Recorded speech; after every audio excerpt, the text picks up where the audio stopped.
السلام عليكم ورحمة الله وبركاته. بسم الله الرحمن الرحيم. الحمد لله رب العالمين وأصلي وأسلم على أشرف الأنبياء والمرسلين نبينا محمد وعلى آله وصحبه أجمعين. أما بعد, on rentre aujourd'hui par la grâce d'Allah subhanahu wa ta'ala dans le mois béni de Sha'ban. Le mois béni de Sha'ban, c'est un mois qui a de nombreuses particularités et qui a un grand mérite dans la religion d'Allah subhanahu wa ta'ala. C'est le 8e mois du calendrier islamique qui vient juste avant le mois de Ramadan. Et le mois de Sha'ban avait comme particularité le fait que le prophète sallallahu alayhi wa sallam le jeûnait spécifiquement et lui accordait une attention particulière. Dans le hadith que rapporte An-Nasa'i, selon Usama ibn Zayd, qu'il questionna le prophète sallallahu alayhi wa sallam en lui disant: Ya Rasulallah, lam araka tasumu shahran ma tasumu min Sha'ban. Ô messager d'Allah, je ne t'ai pas vu jeûner un mois comme je t'ai vu jeûner dans Sha'ban. Et le prophète sallallahu alayhi wa sallam a dit: Dhaka shahrun yaghfulu anhu an-nas بين رجب ورمضان وهو شهر ترفع فيه الأعمال إلى الله وأحب أن يرفع عملي وأنا صائم. Il a dit c'est un mois à propos duquel les gens sont insouciants, qui se trouve entre Rajab et Ramadan. C'est un mois dans lequel les actes sont élevés vers Allah subhanahu wa ta'ala et j'aime que mes actes soient élevés alors que je suis en état de jeûne. Dans ce hadith, on a plusieurs points très intéressants. Premièrement, le fait que le mois de Rajab et le mois de Ramadan, ce sont des mois à propos desquels les gens ont une attention particulière. Et comme on a pu le voir à l'entrée du mois de Rajab, les gens annoncent l'entrée du mois de Rajab qui est un mois sacré, et donc ils ont une attention particulière, mais ils baissent leur attention au moment où ils arrivent à Sha'ban. Donc c'est un mois dans lequel la plupart des gens sont insouciants. Et le prophète sallallahu alayhi wa sallam aimait adorer Allah azza wa jal dans les moments où personne ne l'adorait. Il aimait Allah subhanahu wa ta'ala et il aimait l'adorer dans les moments où les gens étaient insouciants par rapport à la religion d'Allah subhanahu wa ta'ala, et tout particulièrement. Et l'adoration dans les moments d'insouciance, les moments où la plupart des gens sont insouciants, a plusieurs mérites. Parmi eux, 3 qu'on peut lister. Premièrement, c'est meilleur en termes de sincérité. Parce que lorsque la personne, elle adore Allah subhanahu wa ta'ala à un moment où les gens n'ont pas l'habitude d'adorer Allah, eh bien forcément, les gens ne vont pas remarquer cette adoration-là. Alors que lorsque c'est un moment où tout le monde a l'habitude de le faire, comme par exemple Ramadan ou autre que cela, eh bien les gens se surveillent les uns les autres pour voir si ils font l'adoration ou pas. Donc quand c'est un moment à propos duquel les gens sont insouciants, le mérite est décuplé. Également, ça fait que Allah subhanahu wa ta'ala accorde une miséricorde particulière à la personne qui adore pendant les moments d'insouciance, qui fait que ça peut préserver également les personnes qui sont dans l'insouciance et qui n'adorent pas Allah subhanahu wa ta'ala. Il suffit qu'une personne adore Allah azza wa jal pour que par sa bénédiction, il se peut qu'elle soit une cause de la protection de tout le reste. Et également, c'est un moment où il y a le plus de difficultés parce que généralement, lorsque les gens mangent et boivent autour de nous, eh bien on ressent de la difficulté par rapport au fait d'être en état de jeûne.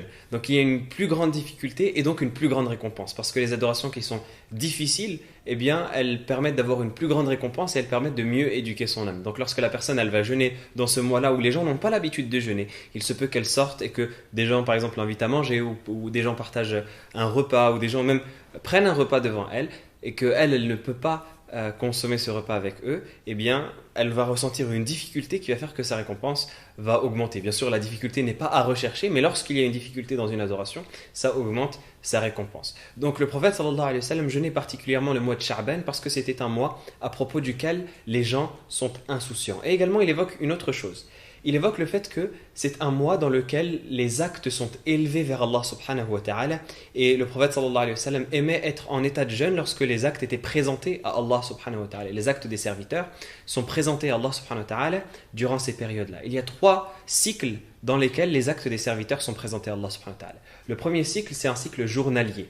Tous les jours, après salat subh et après salat al-asr, les actes sont présentés à Allah subhanahu wa ta'ala. Dans le hadith où le prophète sallallahu alayhi wa sallam dit yata'aqabuna fikum malaikatun bil-layli wa malaikatun bin-nahari wa yajtami'una 'inda salati as-subh ou 'inda salatay as-subh wal-'asr. S'enchaînent et se suivent des groupes d'anges qui viennent lever et exposer vos actes vers Allah subhanahu wa ta'ala, donc consigner vos actes, ils viennent les récupérer à 2 moments de la journée, pendant la journée et pendant la nuit. Ils se rencontrent au moment de salat subh, la prière de subh, et au moment de la prière de l'asr. Ça, c'est le cycle journalier. Il y a le cycle hebdomadaire. Chaque jeudi, comme le prophète sallallahu alayhi wa sallam l'a cité dans le hadith, chaque jeudi, Allah subhanahu wa ta'ala élève les actes des serviteurs et les actes des serviteurs lui sont exposés à Allah subhanahu wa ta'ala. Et c'est pour cela d'ailleurs que le prophète sallallahu alayhi wa sallam aimait jeûner le jour du jeudi. Et le cycle annuel, c'est pendant le mois de Sha'ban. Pendant le mois de Sha'ban, les actes des serviteurs sont élevés vers Allah subhanahu wa ta'ala et sont exposés à Allah subhanahu wa ta'ala. Et donc, il est préférable et il est recommandé que la personne elle soit en état de jeûne à ce moment-là, parce que lorsque la personne est en état de jeûne, au moment où les actes sont exposés à Allah subhanahu wa ta'ala, eh bien ça la met dans une meilleure condition que la personne qui est dans l'insouciance, qui est en dehors de l'adoration. Également, il faut savoir que le mois de Sha'ban a comme particularité, comme on a dit, que c'est le mois qui précède le mois de Ramadan. Et ainsi, il est recommandé de faire un maximum d'œuvres pour se préparer au mois de Ramadan. Certains savants ont dit que le mois de Rajab, c'est le mois où l'on plante les graines, le mois de Sha'ban, c'est le mois où on arrose ces graines, et le mois de Ramadan, c'est le mois où on cueille les plantes de ces graines-là. Et le prophète, alayhi salatu wassalam, lorsqu'il a été questionné, comme c'est cité dans le hadith que rapporte Tirmidhi, il a été questionné sur quel est le meilleur jeûne. Après le jeûne du mois de Ramadan, il a dit c'est le jeûne de Sha'ban.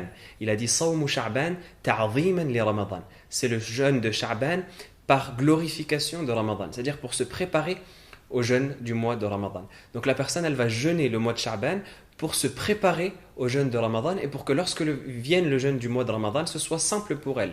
Parce que si la personne, elle ne jeûne plus durant tout le reste de l'année et qu'elle arrive le début de Ramadan et qu'elle veut jeûner, eh bien elle va reprendre une chose qu'elle n'a pas fait pendant un an et ça va être difficile pour elle. Alors que si elle s'entraîne petit à petit chaque mois et que juste avant, eh bien elle s'entraîne pendant un long moment, c'est-à-dire pendant le mois de Sha'ban, eh bien elle sera plus en meilleure condition, elle sera en meilleure condition pour jeûner le mois de Ramadan de la meilleure des manières.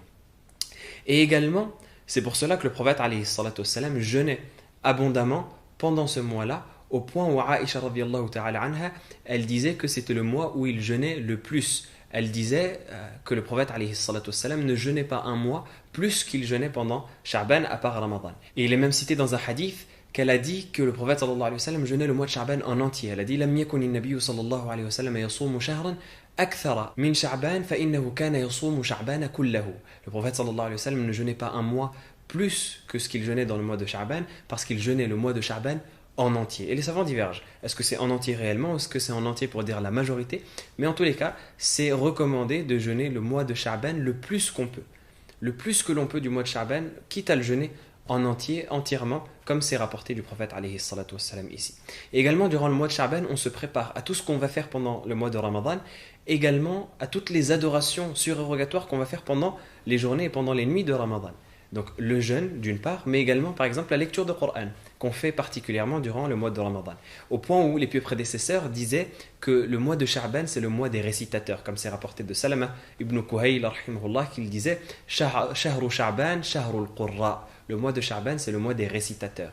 Et il est rapporté de Amr ibn Qais que lorsque venait le mois de Sha'ban, il fermait son magasin et il se consacrait à la lecture du Coran pour se préparer au mois de Ramadan. Donc le mois de Sha'ban c'est le sprint final avant d'arriver au mois de Ramadan, c'est la dernière préparation, le dernier entraînement avant de rentrer dans le mois béni de Ramadan. On demande à Allah subhanahu wa ta'ala qu'il nous accepte nos œuvres et qu'il nous permette d'atteindre ce mois de la meilleure des manières, en bonne santé avec nos proches, et qu'il nous permette d'en profiter de la meilleure des manières et qu'il nous permette d'en obtenir toutes les récompenses. Wallahu a'lam, wassalamu alaikum wa rahmatullahi wa barakatuh.